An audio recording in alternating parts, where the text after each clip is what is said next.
Jadi gue 4 bersaudara, adik gue perempuan masih SMP, ayah gue kerja di perusahaan swasta, dan ibu gue seorang penjahit di rumahnya.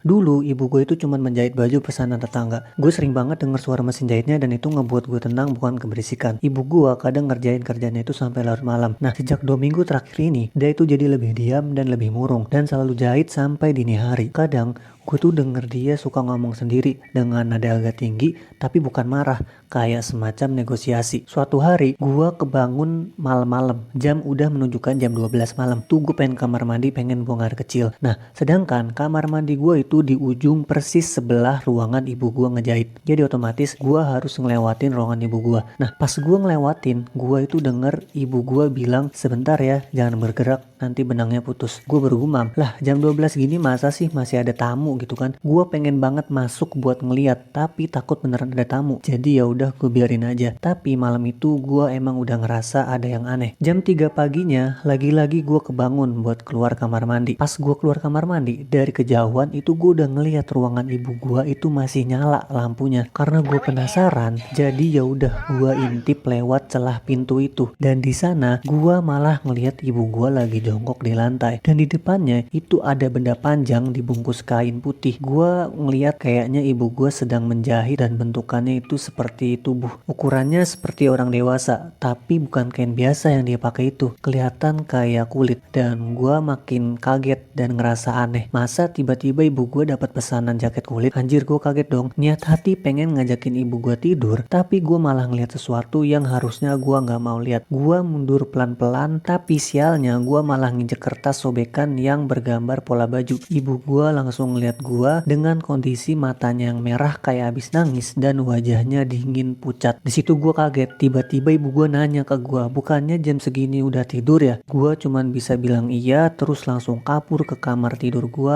tanpa ke kamar mandi dulu. Keesokan paginya, ibu gue itu biasa aja, kayak nggak terjadi apa-apa. Dan pada malam berikutnya, karena gue penasaran, jadi gue coba tidur setelah ibu gue selesai sama urusannya. Tapi pas malam berikutnya itu, dia keluar ke belakang rumah buat buang sampah. Dan itu lama banget. Karena gue penasaran, jadi gue coba susulin dan nemuin ibu gue lagi berdiri di halaman belakang. Tapi anehnya, ibu gue cuma diem doang dan sampahnya itu masih digenggam. Karena gue takut kenapa-napa, jadi gue pelan-pelan coba deketin dan tiba-tiba ibu gue berbisik ke gue tanpa menoleh sedikit pun. Katanya jangan lihat ke kanan. Karena gue penasaran, sontak gue langsung nengok ke kanan. Tapi yang gue lihat itu di sana itu ada yang berdiri, sosok tinggi kurus lebih dari 2 meter, kulitnya pucat keabu-abuan. Dan di dadanya itu kelihatan seperti ada jahitan kasar yang membentuk siluet wajah yang gue kenal. Dan tangan kirinya itu menggenggam gunting raksasa dan tangan yang lainnya itu mengelus kepala adik gue. Sedangkan posisinya di sini adik gue sudah meninggal pada 2 tahun yang lalu karena kecelakaan. Dan di situ gue cuman bisa mematung, cuman bisa ngeliat doang. Tiba-tiba akhirnya ibu gue ngomong ke gue tanpa menoleh sedikit pun ke gue. Katanya ibu cuma gak mau kehilangan anak-anak ibu. Jadi ibu buat mereka ulang dari bagian yang ibu kumpulkan sendiri. Tapi bagian adekmu ini masih kurang. Terus tiba-tiba ibu gue nanya ke gue, "Kamu kan abang yang baik, kamu mau kan bantu ibu?"